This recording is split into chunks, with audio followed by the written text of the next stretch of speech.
أكرم الأولين والآخرين قائد الغر المحجلين المبعوث رحمة للعالمين وخاتم النبيين وعلى آله الطيبين وأصحابه الطاهرين ومن تبعهم بالإيمان والإحسان إلى يوم الدين أما بعد فأعوذ بالله من الشيطان الرجيم بسم الله الرحمن الرحيم ما كان محمد أبا أحد من رجالكم ولكن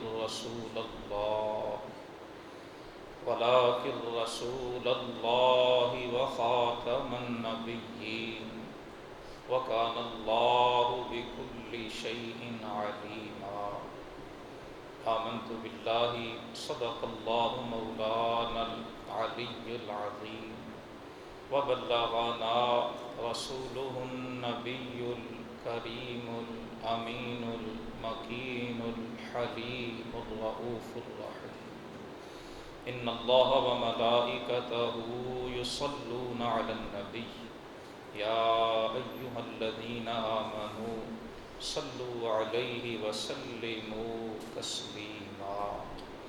تمام احباب گرامی، بڑی محبت، پیار، عقیدت، الفت، چاہت، احترام و تعظیم کے ساتھ اللہ کے حبیب مکرم، شفیع معظم، نبی محتشم، رحمت ہر عالم، نور مجسم صلی اللہ علیہ وآلہ وسلم کی خدمت اقدس میں بآواز بلند درود و سلام کا نذرانہ پیش فرمائیں۔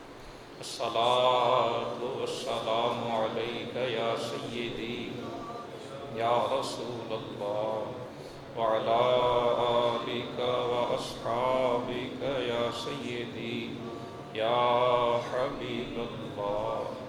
الصلاۃ والسلام علیک یا سیدی یا خاتم النبیین وعلی آلک واصحابک یا سیدی یا رحمۃ للعالمین۔ حد درجہ قابل احترام معززین کرام، ستمبر کا مہینہ دو حوالوں سے ہمارے لیے، اہل پاکستان کے لیے بڑی نمایاں حیثیت کا حامل۔ ایک حوالہ 6 ستمبر کا ہے جو یوم شہدائے پاکستان، جو یوم دفاع پاکستان ہے، اور اس وطن عزیز، اس دھرتی اور اللہ کی یہ عظیم نعمت جو اس ملک پاکستان کی صورت میں اللہ نے ہمیں عطا فرمائی ہے، جن بلند نصیب لوگوں نے، جن خوش نصیبوں نے اپنی جانوں کی قربانیاں اور جانوں کے نذرانے اس سرزمین کی حفاظت کے لیے پیش کیے، وہ یقیناً اس قابل ہیں کہ انہیں یاد رکھا جائے، اور بطور قوم، بطور پاکستانی یہ ہمارا فرض ہے کہ ہم ان کی قربانیوں کو کبھی بھی فراموش نہ کریں۔ اردو کے ایک بڑے خوبصورت ادیب ہوئے ہیں، ان کا جملہ بڑا قیمتی ہے۔ وہ لکھتے ہیں کہ وہ سرحدیں جنہیں اہل شہادت میسر نہ آئیں، وہ سرحدیں باقی نہیں رہتی، وہ سرحدیں مٹ جایا کرتی۔ جس وطن کے رہنے والوں میں اپنے ملک کے لیے، اپنے وطن کے لیے جان نچھاور کرنے کا جذبہ سلامت نہ رہے، وہ سرحدیں باقی نہیں رہا۔ 6 ستمبر کا دن بھی اہل پاکستان کے لیے بڑی نمایاں حیثیت کا حامل۔ اسی طرح سے 7 ستمبر کا دن بھی ہمارے لیے خصوصی اہمیت کا حامل ہے کہ 7 ستمبر 1974 کو پاکستان کی قومی اسمبلی نے ایک بل پاس کیا جس کی روح سے مرزائیوں، قادیانیوں، احمدیوں اور رسول اللہ صلی اللہ علیہ وآلہ وسلم کی ختم نبوت کا کسی بھی معنی میں جو انکار کرتا، حضور کے ختم نبوت کا انکار کرنے والوں کو آئین پاکستان کی روح سے غیر مسلم قرار دے دیا۔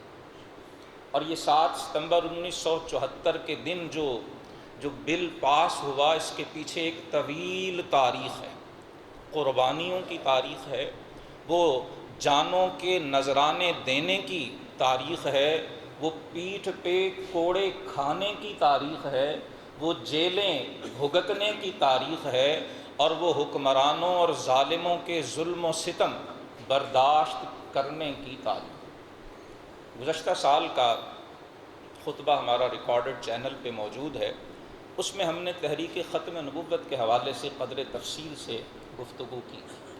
آج اسی مناسبت سے، آج 8 ستمبر ہے، ختم نبوت کی اہمیت اور خود جناب رسالت مآب صلی اللہ علیہ وآلہ وسلم نے اپنی اس شان کو کیسے بیان کیا۔ حضور نے امت کو اپنی شان ختم نبوت کے حوالے سے کس طرح سے آگاہ کیا ہے، آج کے خطبہ جمعہ میں ہم احادیث طیبہ کی روشنی میں اسے سمجھنے کی کوشش کریں۔ اس سے قبل سورہ احزاب کی جو آیہ نمبر 40 ہے، میں نے غالباً گزشتہ برس بھی عرض کی تھی کہ یہ آیت ہر مسلمان کو دل کی تختی پہ لکھ لینی چاہیے۔ یہ آیت سورہ احزاب آیہ نمبر 40، آیہ ختم نبوت ہر مسلمان کو زبانی یاد ہونی چاہیے۔ ما کان محمد ابا احد من رجالکم ولکن رسول اللہ وخاتم النبیین وکان اللہ بکل شیء علیما۔ اور صرف یہی ایک آیت نہیں، قرآن مجید کی 10 آیات ہیں جو آپ علیہ الصلوۃ والسلام کی شان ختم نبوت کا اظہار کا۔ اس میں چونکہ صراحت کے ساتھ، دو ٹوک انداز میں اور بالکل کلیئرٹی کے ساتھ خاتم النبیین کا کلمہ ارشاد فرمایا گیا، اس لیے اسے آیہ ختم نبوت کہا جاتا ہے۔ لیکن کئی دیگر آیات میں بھی بڑے واضح اشارے کر دیے گئے، اور قرآن مجید کا جو مطالبہ ہے کہ قرآن میں تدبر کرو، غور و فکر کرو، ذہنی اور فکری صلاحیتوں سے اسے سمجھنے کی کوشش کرو، اس انداز سے اگر دیکھا جائے تو بہت سی آیات حضور کی اس شان کا اظہار۔ مثلا سورہ اعراف کی آیہ نمبر 158 ارشاد ربانی ہے، قل یا ایھا الناس انی رسول اللہ الیکم جمیعا۔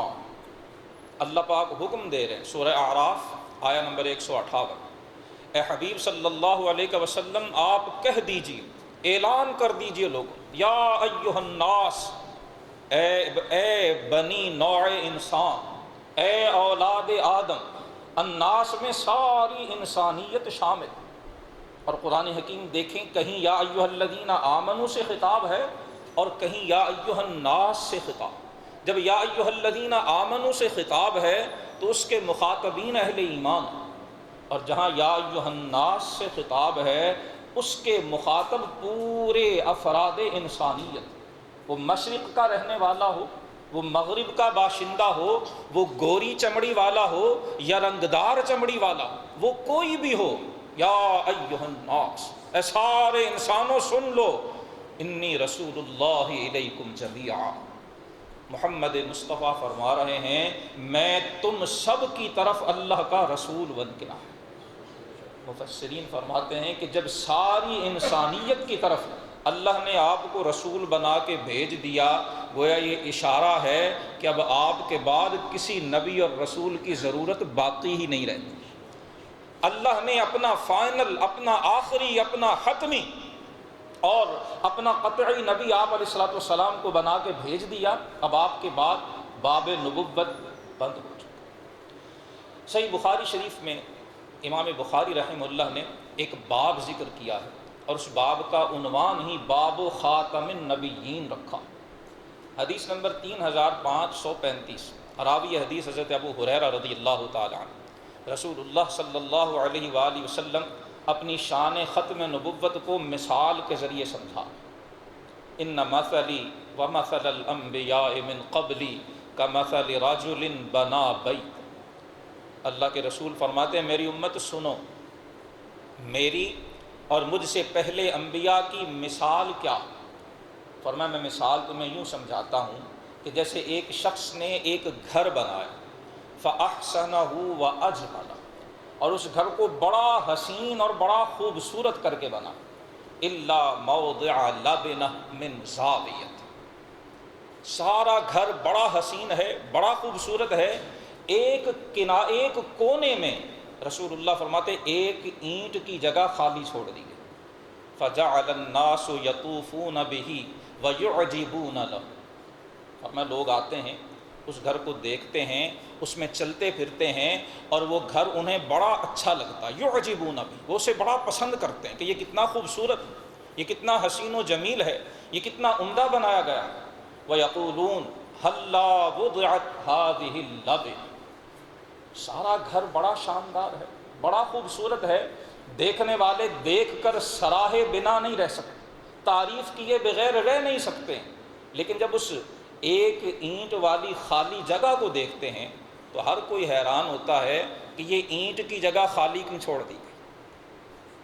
اب اگلا جملہ حدیث کا سننے سے پہلے مثال کی وضاحت بھی سن لیں، اور بعض احادیث میں روایات میں اللہ کے رسول نے اشارہ بھی فرمایا وہ بنانے والا جس کا کہا نا کہ کسی نے گھر بنایا، بنانے والا اللہ رب العالمین، اور وہ جو گھر یہاں اس حدیث میں بیتن کے الفاظ ہیں اور بعض احادیث میں قصرن کے الفاظ، ایک محل بنایا، بنانے والا کون ہے؟ اللہ رب العالمین، اور جو گھر یا جو محل بنایا ہے وہ باب نبوت، وہ قصر نبوت، وہ بیت نبوت۔ اب تھوڑا سا اگر ہم سمجھیں، جو شخص بھی گھر بناتا ہے وہ اپنے بجٹ کے مطابق بناتا ہے، جس شخص کے پاس جتنا بجٹ ہے اسی کے مطابق وہ تعمیر کرتا، جس کے پاس جتنا زیادہ بجٹ ہے وہ اتنا بہتر، اتنا خوبصورت، اتنا قیمتی اور اعلیٰ مٹیریل لگا کے گھر بناتا ہے۔ گھر بنانے والا ہے اللہ رب العالمین، جو ساری کائنات کے خزانوں کا مالک ہے، اور اس کے خزانے ختم ہونے والے نہیں ہیں۔ دنیا کا بڑے سے بڑا دولت مند ہو، بڑے سے بڑا مالدار کیوں نہ ہو، اسے ہر وقت دھڑکا اور خدشہ یہ لگا رہتا ہے کہ میرے خزانے، میری دولت کم نہ ہو جائے، ختم نہ ہو جائے، کاروبار میں گھاٹا نہ پڑ جائے۔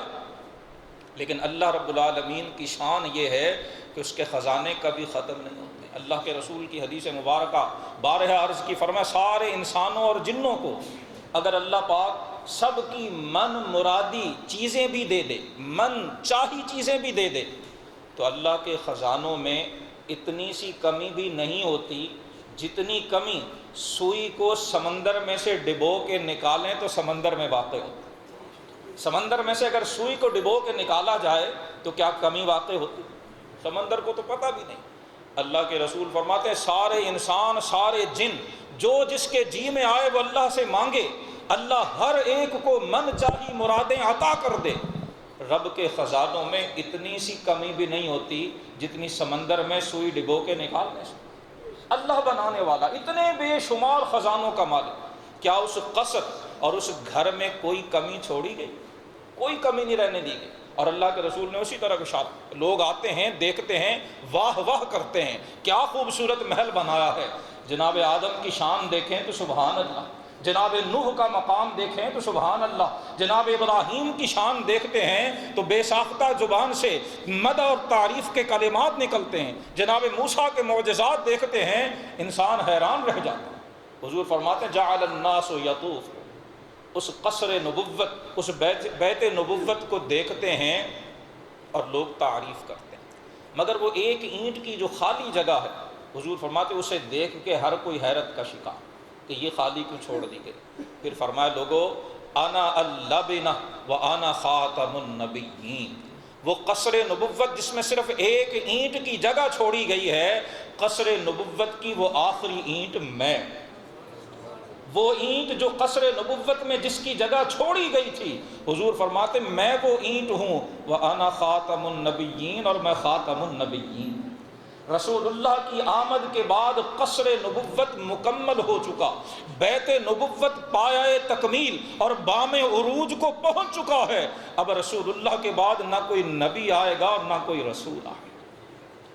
اور یہ معاملہ حضور کی ختم نبوت کا اتنا حساس، اتنا اہم اور ایمان کے تقاضوں میں اتنا بنیادی تقاضا تھا کہ صحابہ کرام علیہم رضوان بھی اس سے بخوبی واقف بھی تھے، آگاہ بھی تھے۔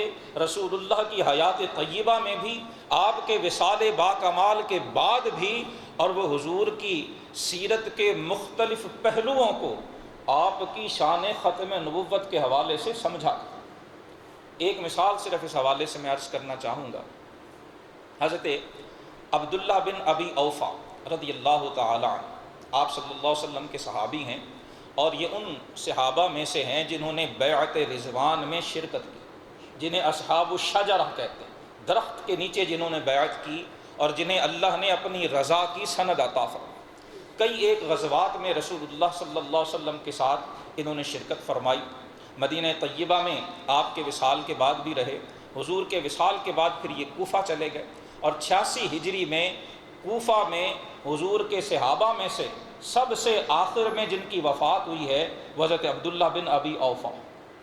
آپ سے امام بخاری رحمہ اللہ روایت کرتے ہیں کہ کسی نے حضرت عبداللہ بن ابی اوفا سے پوچھا، ارأیت ابراہیم ابن النبی صلی اللہ علیہ وسلم، اے ابن ابی اوفا، آپ حضور کے بڑے قریبی صحابی تھے، کیا آپ نے حضور کے صاحبزادے ابراہیم کی زیارت کی؟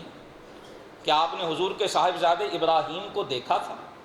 جب عبداللہ ابن ابی اوفا سے یہ پوچھا گیا، قال مات صغیرا، انہوں نے جواب دیا کہ رسول اللہ کے صاحبزادے جناب ابراہیم کا بچپن میں ہی انتقال ہو گیا۔ وَلَوْ قُضِيَ أَن يَكُونَ بَعْدَ مُحَمَّدٍ صلی اللہ علیہ وآلہ وسلم نبی عاش ابنہ۔ عبداللہ ابن ابی اوفا کہتے ہیں کہ حضور کے صاحبزادے کا بچپن میں وصال اس لیے ہو گیا کہ اللہ کی قدرت کو منظور یہ تھا کہ محمد مصطفیٰ خاتم النبیین ہوں۔ اگر رسول اللہ کے بعد کسی اور نبی نے آنا ہوتا تو اللہ آپ کے بیٹے کو بھی طویل عمر عطا فرماتا، اللہ آپ کے صاحبزادے کو بھی لمبی عمر عطا فرماتا، اور جیسے انبیاء سابقین کے صاحبزادوں کے سروں پہ تاج نبوت رکھا گیا تھا، رسول اللہ کے صاحبزادے کے سر کو بھی تاج نبوت سے سجایا گیا۔ لیکن اللہ کی قدرت کو منظور یہ تھا کہ آپ کو اللہ نے خاتم النبیین بنا کے بھیجا۔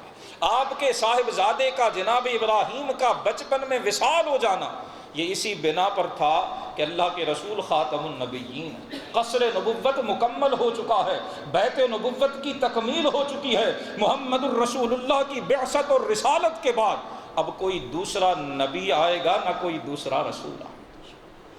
اور جیسے آپ علیہ الصلوۃ والسلام نے اپنی ختم نبوت کا تذکرہ واضح اور واشگاف انداز میں کیا، اسی طرح جھوٹے مدعیان نبوت سے بھی آپ نے امت کو آگاہ کیا۔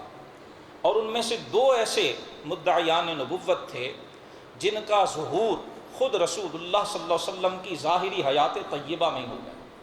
امام بخاری رحمہ اللہ نے صحیح بخاری شریف میں آپ صلی اللہ علیہ وسلم کے ایک خواب کا تذکرہ کیا۔ حضرت عبداللہ بن عباس رضی اللہ تعالی عنہما آپ اس حدیث کے راوی ہیں۔ صحیح بخاری شریف اور صحیح مسلم میں حدیث مبارکہ موجود ہے۔ صحیح بخاری میں حدیث نمبر 4378 اور صحیح مسلم میں حدیث نمبر 5935۔ حضرت عبداللہ بن عباس کہتے ہیں کہ رسول اللہ صلی اللہ علیہ وسلم نے ایک خواب دیکھا، اور آپ کو خواب میں یہ دکھایا گیا کہ فی یدی سواران، اللہ کے رسول نے دیکھا کہ آپ کی کلائیوں میں دو کنگن ہیں۔ سوار عربی میں کنگن کو کہتے۔ حضور نے اپنی دونوں کلائیوں میں دو کنگن دیکھے۔ کنگن عورتیں پہنتی ہیں، خواتین کا زیور ہے۔ رسول اللہ صلی اللہ علیہ وسلم نے سواران من ذہب، سونے کے کنگن اپنی کلائیوں میں دیکھے۔ ففضعتہما، حضور فرماتے جب میں نے یہ خواب دیکھا تو مجھے وہ کنگن اچھے نہ لگے، کرہتہما، مجھے ان کنگنوں کو دیکھ کر ایک طرح کی ناپسندیدگی محسوس، میں نے انہیں برا جانا۔ فأذن لی، فرماتے اللہ کی طرف سے مجھے اجازت دی گئی۔ فنفختہما، میں نے ان کنگنوں پہ پھونک ماری۔ فطارا، وہ دونوں کنگن میرے ہاتھوں سے غائب ہو گئے، اور ان کنگنوں کی وجہ سے مجھے جو ایک کراہت اور ناپسندیدگی محسوس ہو رہی تھی، میرے پھونک مارنے اور ان کے غائب ہونے سے وہ ناپسندیدگی جاتی رہی۔ فَأَوَّلْتُهُمَا كَذَّابَيْنِ يَخْرُجَانِ۔ رسول اللہ کا خواب ہے، خود حضور بیان بھی فرما رہے ہیں اور خود تعویل بھی فرما رہے ہیں۔ فرماتے پھر میں نے ان دونوں کنگنوں کی تعویل یہ کی کہ یہ دو جھوٹے لوگ ہوں گے، یہ کذاب ہوں گے، یہ نبوت کا جھوٹا دعویٰ کریں گے اور ان کا ظہور ہوگا اور اللہ انہیں ان کے انجام تک پہنچائے۔ راوی حدیث حضرت عبید اللہ بن عبداللہ بن عتبہ بن مسعود رضی اللہ تعالی عنہ، آپ کہتے ہیں کہ جن دو مدعیان نبوت کو رسول اللہ صلی اللہ علیہ وسلم نے خواب میں بصورت کنگن دیکھا، آپ فرماتے احدہما العنسی، ایک ان میں اسود عنسی تھا، اس کا تعلق یمن سے تھا، الذی قتلہ فیروز، جسے آپ صلی اللہ علیہ وسلم کے صحابی فیروز نے قتل کیا، والآخر مسیلمۃ الکذاب، اور دوسرا جو مدعی نبوت تھا وہ مسیلمہ کذاب تھا، جس کا تعلق بنو حنیفہ، یہ عربوں کا ایک قبیلہ ہے، یمامہ کے علاقے کا یہ رہنے والا۔ جو اسود عنسی ہے وہ کبھی مدینہ طیبہ نہیں آیا، لیکن مسیلمہ کذاب یہ رسول اللہ کے زمانے مبارکہ حضور کی ظاہری حیات طیبہ میں یہ مدینہ آیا بھی، اور رسول اللہ صلی اللہ علیہ وآلہ وسلم سے مسیلمہ کی ملاقات بھی ہوئی، اور آپ صلی اللہ علیہ وسلم سے کچھ گفتگو بھی ہوئی مسیلمہ کی، اس جھوٹے مدعی نبوت کی۔ اور اس حدیث کو بھی امام بخاری رحمہ اللہ نے، امام مسلم رحمہ اللہ نے صحیح بخاری اور صحیح مسلم میں ذکر کیا۔ اس کے راوی بھی حضرت عبداللہ بن عباس ہیں۔ آپ فرماتے ہیں کہ مسیلمہ کذاب رسول اللہ کے زمانے کریم میں مدینہ آیا، اور اس کے ساتھ اس کے قبیلے کے بہت سارے لوگ تھے۔ بنو حنیفہ یہ بہت بڑا قبیلہ تھا، بہت سے لوگوں کے ساتھ یہ مدینہ طیبہ آیا۔ شارحین حدیث لکھتے ہیں کہ یہ 9 ہجری کا واقعہ، رسول اللہ کے وصال سے صرف 1 سال پہلے، اور اس 9 ہجری میں، اس سے پہلے 8 ہجری میں مکہ فتح ہو چکا تھا، اور جو قرآن مجید نے فرمایا وَرَأَيْتَ النَّاسَ يَدْخُلُونَ فِي دِينِ اللَّهِ أَفْوَاجًا، کہ جب اللہ کی طرف سے مدد آئے گی، مکہ فتح ہوگا، تو تم دیکھو گے لوگ جوق در جوق اسلام قبول کر رہے ہیں۔ سن 9 ہجری کو علماء سیرت عام الوفود کہتے ہیں کہ اس سال میں بہت سے وفود، بہت سے قبیلوں کے ڈیلیگیشنز، بہت سے علاقوں کے نمائندہ وفد وہ حضور کی بارگاہ میں حاضر ہوتے، کلمہ پڑھتے، اسلام قبول کرتے، اور آپ سے دین کی بنیادی باتیں سیکھ کر اپنے علاقوں کو واپس چلے۔ مکہ کی فتح سے عرب میں ایک انقلاب برپا ہو گیا۔ انہی دنوں میں مسیلمہ بھی اپنے قبیلے کے لوگوں کے ساتھ مدینہ طیبہ آئے۔ اللہ کے رسول صلی اللہ علیہ وسلم اس سے ملاقات کے لیے تشریف لے گئے۔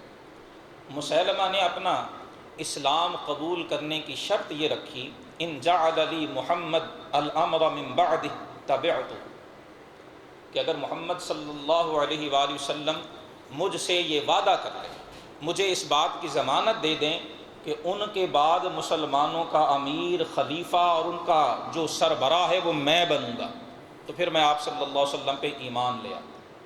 بہت بڑی تعداد میں وہ لوگوں کو لے کے آیا اور ایک طرح سے شرط پیش کی، آپ کی خدمت میں اپنے ایمان قبول کریں۔ آپ صلی اللہ علیہ وسلم اس کے پاس تشریف لے گئے۔ ومعہ ثابت بن قیس بن شماس، حضور کے ساتھ حضرت ثابت بن قیس بھی تھے۔ جب حضور مسیلمہ کو ملنے کے لیے گئے، صحیح بخاری کی روایت میں ہے وفی ید النبی صلی اللہ علیہ وسلم قطعۃ جریدہ، حضور کے ہاتھ میں کھجور کی ایک شاخ تھی۔ آپ اس کے پاس تشریف لے گئے، اس سے بات چیت ہوئی، اس نے اپنی شرط آپ کے سامنے بھی رکھی کہ اگر آپ مجھے گارنٹی دیں، ضمانت دیں کہ آپ کے وصال کے بعد مسلمانوں کا سربراہ مجھے بنا دیا جائے اور جو سربراہ کے بینیفٹس ہیں، جو فوائد ہیں وہ سارے مجھے ملیں گے، تو میں آپ پر ایمان لانے کو تیار، میں آپ کی امت میں شامل ہونے کو تیار۔ آپ نے جب اس کا یہ سوال اور یہ پیشکش سنی، اللہ کے رسول نے مدعی نبوت کو جواب کیا دیا۔ اب اس جواب سے پہلے میں نے جیسے اشارے کیے ہیں، تفصیل میں جائیں تو زیادہ وقت چاہیے ہوگا۔ بنو حنیفہ اور یمامہ کا علاقہ یہ عربوں میں بڑی اہمیت کا علاقہ تھا۔ اس قبیلے کے جنگجو بڑی تعداد میں تھے، ان کی تعداد بہت زیادہ تھی، اپنے علاقے اور ارد گرد کے علاقوں میں ان کا بڑا اثر و رسوخ تھا۔ اس وقت عرب میں جو اہم اور نمایاں ترین لوگ تھے ان میں سے ایک یہ مسیلمہ اور اس کا قبیلہ تھا۔ اگر یہ صحیح معنوں میں درست طریقے سے اسلام قبول کرتے تو اس سے اسلام کی قوت اور طاقت اور شان و شوکت میں بہت اضافہ ہوتا۔ آج کی زبان میں جسے ہم گراؤنڈ ریالٹیز کہتے ہیں، زمینی حقائق کہتے ہیں، زمینی حقائق کی روح سے مسیلمہ اور اس کے قبیلے کی بڑی اہمیت اور مطالبہ تھا کہ آپ اپنے بعد مجھے سربراہ نامزد کر دیں تو میں اسلام لے آتا۔ رسول اللہ صلی اللہ علیہ وسلم نے فرمایا کہ اے مسیلمہ لو سألتنی هذه القطعة ما اعطیتک، تم کہتے ہو میں اپنے بعد سربراہی اور خلافت تمہارے نام لکھ دوں تو تب اسلام قبول کرو گے؟ سربراہی تو بڑی بات ہے، یہ میرے ہاتھ میں جو کھجور کی خشک ٹہنی ہے، اگر تم شرط لگا کے اسلام قبول کرنا چاہتے ہو، فرمایا میں یہ خشک ٹہنی بھی تمہیں دینے پہ تیار ہوں۔ اب اندازہ لگائیے کہ رسول اللہ کی شان یہ ہے کہ آپ نے کبھی کسی کو انکار، یہ ہم سنتے ہیں نا، علماء نے حدیث میں بیان کیا گیا اللہ کے رسول ہر مانگنے والے کو دیتے، لیکن اس کا یہ مطلب نہیں ہے کہ جو کوئی جو کچھ مانگے وہ دینے کے لائق ہوتا۔ بعض سوال ایسے ہوتے ہیں جو پورے کیے جانے والے نہیں ہوتے ہیں۔ رسول اللہ کی شان جود و سخا اپنی مقام پر ہے اور وہ درست اور بجا ہے، لیکن جب ختم نبوت کی بات آئی، جب عقیدے کی بات آئی ہے، جب نظریے کی بات آئی ہے، وہ محمد مصطفیٰ جو پوری وادی جانوروں کی، بھیڑوں بکریوں اور اونٹوں کی بھری ہوئی، ایک سائل کو ایک بار سوال کرنے پہ عطا فرما دیتے ہیں، جو ہزاروں اور لاکھوں درہم بیٹھے بیٹھے سائلین میں تقسیم فرما دیتے ہیں اور فرماتے ہیں اگر ساری دنیا کے خزانے احد پہاڑ بھی سونا بنا کر میری خدمت میں پیش کیا جائے میں وہ بھی لوگوں میں بانٹ، اتنی سخاوت۔ اور مسیلمہ سے کیا فرمایا؟ فرمایا یہ جو خشک شاخ ہے نا، جس کی کوئی ویلیو نہیں، کوئی قیمت ہی نہیں، کوئی مول ہی نہیں ہے، فرمایا اگر تم یہ شاخ بھی مانگو تو تمہیں یہ شاخ بھی نہیں دو۔ پتہ چلا عقیدے پہ کمپرومائز کرنا، نظریے کے موقع پہ کمزور پڑ جانا، اور خصوصاً رسول اللہ کی ختم نبوت کا عقیدہ، رسول اللہ کی ختم نبوت کا جو نظریہ ہے، اس میں کسی بھی قسم کا کمپرومائز، اس میں کسی بھی قسم کی کمزوری اور اس میں کسی بھی قسم کی نرمی وہ انسان کے ایمان کو برباد کرنے کا باعث بنے گا۔ فرمایا تم تو کہتے ہو میں سربراہی تمہیں دوں، میں تمہیں یہ کھجور کی شاخ بھی نہیں دوں۔ اللہ کے رسول نے یہ فرمایا اور پھر حضور نے چند جملے ارشاد فرمایا مسیلمہ تمہارے بارے میں جو رب کا فیصلہ ہے تم اس سے آگے نہیں بڑھ سکتے، جو اللہ کی تقدیر ہے وہ غالب آ کے رہے گی، اور اگر تم یہاں سے چلے بھی گئے اللہ تمہارا نام و نشان مٹا دے گا۔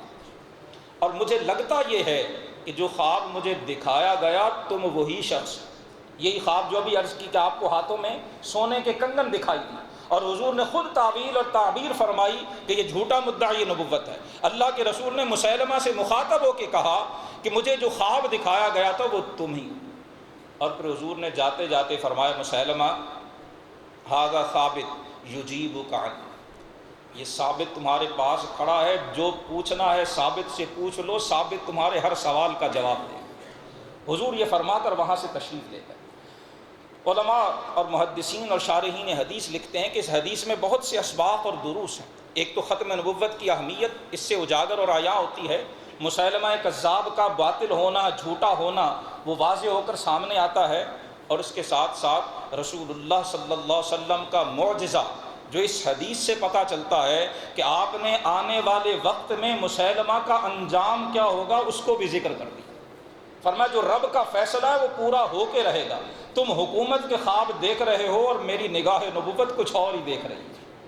اگر تم یہاں سے جاؤ گے سازشی نظریات لے کر اور مسلمانوں کے خلاف جذبات لے کر، لَيُعَقِّرَنَّكَ اللَّهُ، اللہ تمہاری جڑیں تک اکھیڑ کے رکھ دے گا۔ محدثین فرماتے ہیں یہ رسول اللہ کا اشارہ تھا جو سیدنا ابوبکر صدیق کے ایام خلافت میں جب مسیلمہ کے خلاف جنگ لڑی گئی اسے بھی واصل نار کیا گیا، اور اس پہ ایمان لانے والوں کو بھی جس طرح سے تہ تیغ کر کے ان کا نام و نشان مٹایا گیا، حضور نے سن 9 ہجری میں اس کی طرف اشارہ کر دیا۔ اور علماء لکھتے ہیں کہ یہ جو خواب ہے یہ حضرت ابوبکر صدیق کی عظمت کو بھی آشکارا کرتا ہے، کیونکہ خواب میں کہ حضور نے کنگن دیکھے اور خود انہیں پھونک ماری اور پھونک مارنے سے وہ کندن غائب ہو گئے تھے۔ گویا مدعی نبوت کا استیصال اور اس کا خاتمہ وہ رسول اللہ کی پھونک سے ہوا ہے۔ اور بعد میں ہم جیسے ظاہر بین جب دیکھتے ہیں تو ہمیں جناب ابوبکر صدیق کے زمانے میں جنگ یمامہ میں صحابہ کرام کی قربانیوں کی صورت اس مدعی نبوت کا استیصال نظر آتا ہے۔ علماء فرماتے ہیں یہ حضرت ابوبکر صدیق کی خلافت کی حقانیت بھی اور رسول اللہ سے جو آپ کا قرب ہے کہ حضور نے خواب میں خود پھونک ماری ہے، اور وہ خود پھونک مارنا وہ ابوبکر صدیق کے ہاتھوں پورا ہوا ہے۔ یہ حضرت ابوبکر صدیق کی بھی عظمت، اور جس صحابی کا حضور نے باقاعدہ نام لیا اور مسیلمہ سے کہا اور اس موقع پر حضور انہیں ساتھ لے کر گئے، یہ حضرت ثابت بن قیس، بنو خزرج انصار کے قبیلے سے آپ کا تعلق تھا۔ انہیں رسول اللہ کا خطیب کہا جاتا ہے۔ جیسے حضرت حسان کو شاعر دربار رسالت کہتے ہیں، حضرت حسان کو، حضرت ثابت بن قیس کو خطیب دربار رسالت کہا جاتا ہے۔ اور خطیب سے مراد ہمارے آج کے زمانے کا خطیب نہیں، نہ ہی شاعر سے مراد وہ ہے۔ آج خطیب اسے کہتے ہیں جو صرف چند رٹی رٹائی باتیں بڑے عمدہ اور بہتر انداز میں کر لیتا۔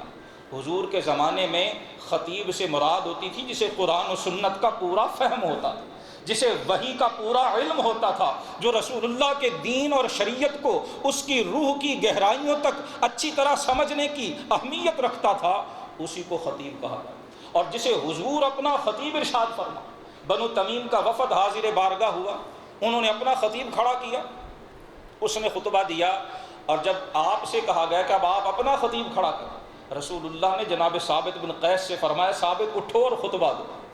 رسول اللہ کے سامنے جناب ثابت نے خطبہ دیا، جناب حسان نے قصیدہ پڑھا، اور بنو تمیم اپنی زبانوں سے یہ اقرار کرنے پہ مجبور ہوئے کہ آپ کا شاعر بھی ہمارے شاعر سے بڑھ کر ہے اور آپ کا خطیب بھی ہمارے خطیب سے بڑھ کر۔ حضرت ثابت کو رسول اللہ نے فرمایا تھا کہ ھذا ثابت، اے مسیلمہ یہ میرا ثابت ہے، تیرے ذہن میں جو سوال ہے، تجھے جو اشکال ہے، تیرا جو کنفیوژن ہے، تو جو نبوت کے بارے میں پوچھنا چاہتا ہے، تو جو اسلام کے بارے میں پوچھنا چاہتا ہے، تو جو دین کے بارے میں پوچھنا چاہتا ہے، جو قرآن کے بارے میں پوچھنا چاہتا ہے، یجیبک عنی، ثابت تجھے میری طرف سے جواب دے گا۔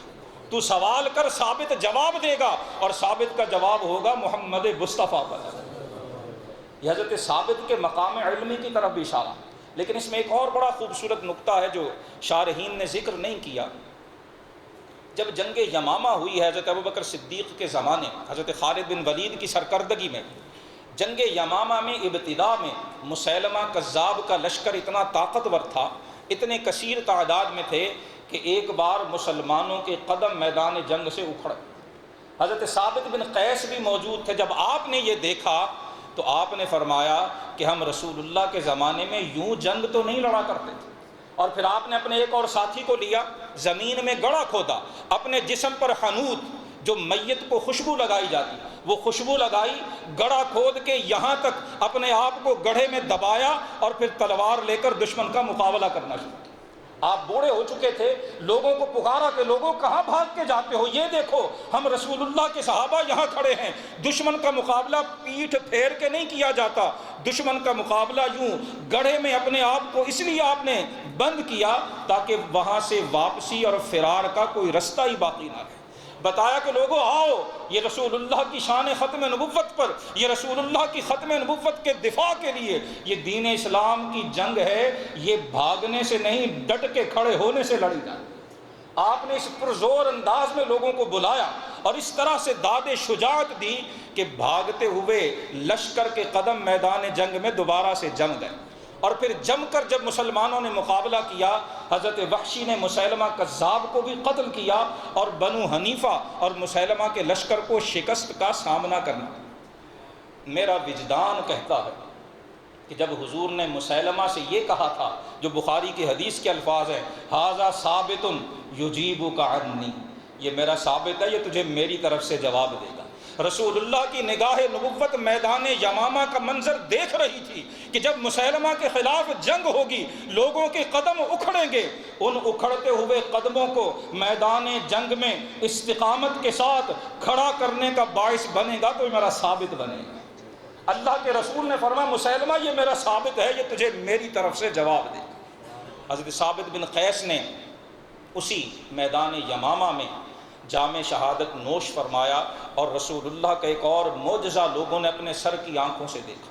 یہ وہی جناب ثابت تھے جو ذرا اونچی بولا کرتے تھے، خطیب بھی تھے، بعض نے لکھا کہ کانوں میں بھی تھوڑا سا سماعت کا مسئلہ تھا، اونچی آواز میں بولتے تھے۔ جب سورہ حجرات کی آیت نازل ہوئی کہ جو اونچی آواز میں رسول اللہ کی بارگاہ میں بولتا ہے ان تحبط اعمال، سارے عمل ضائع ہو جائے، حضرت ثابت نے سنا تو گھر میں بیٹھ کے رونا شروع کر دیا، حضور کی بارگاہ میں آنا جانا بھی ترک کر دیا، نکلا نہیں جاتا تھا گھر سے، بیٹھے روتے رہتے۔ صحابہ نے پوچھا تو بتایا کہ میں تو عادی ہوں اونچا بولنے کا، اور قرآن کہتا ہے جس نے بارگاہ محمد میں آواز اونچی کی اس کے اعمال ضائع، میرے تو عمل برباد ہو گئے، میں روؤں نہ تو کیا کروں۔ رسول اللہ صلی اللہ علیہ وسلم تک معاملہ پہنچا، فرمایا ثابت کو بلا کے لاؤ۔ حضرت ثابت آئے، اللہ کے رسول نے فرمایا ثابت آپ دل گرفتہ نہ ہوں، آپ اس آیت کا مصداق نہیں ہیں، یہ آپ کے بارے میں نازل نہیں ہوئی ہے، کیا آپ اس پہ راضی نہیں ہیں؟ حضور نے 3 بشارتیں دی حضرت ثابت کو، اے ثابت آپ بالکل بھی پریشان نہ ہوں، اس آیت میں آپ کے اعمال کے ضائع ہونے کا ذکر نہیں ہے۔ اما ترضى ان تعيش حمیدا وتقتل شہیدا وتدخل الجنہ، اے ثابت آپ اس پہ راضی نہیں کہ آپ ایک شاندار زندگی بسر کریں، شہادت کی موت اللہ عطا کرے گا اور آپ جنت میں داخل ہیں۔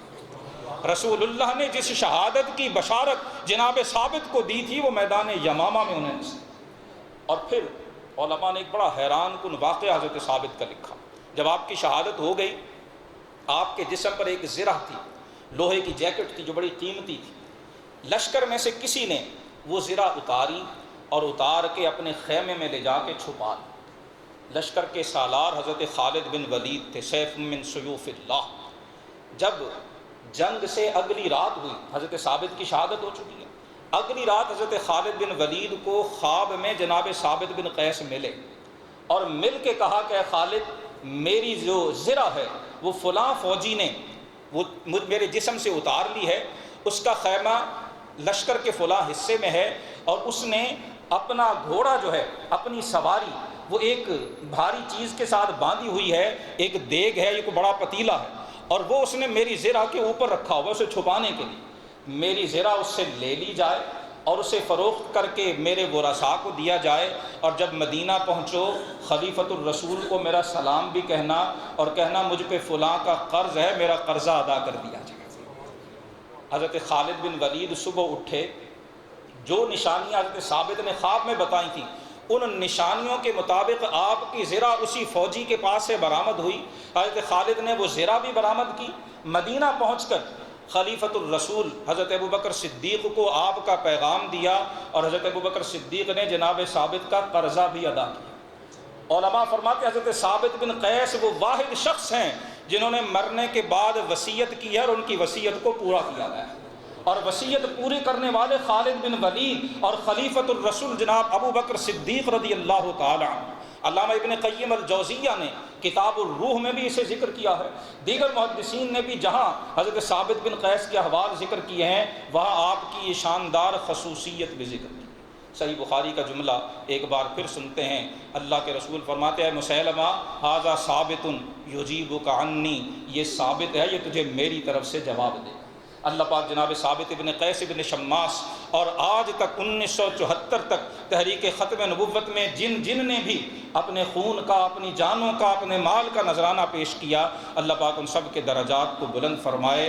ہمیں عقیدہ ختم نبوت پر اللہ پاک کامل ایمان نصیب فرمائے۔ مرزائیوں اور قادیانیوں کی سازشوں سے اللہ پاک ہمیں آگاہ رہنے، محتاط رہنے اور اپنے آنے والی نسلوں کو بھی قادیانیت کے فتنے سے بچانے کی توفیق عطا فرمائے۔ وآخر دعوانا ان الحمد للہ رب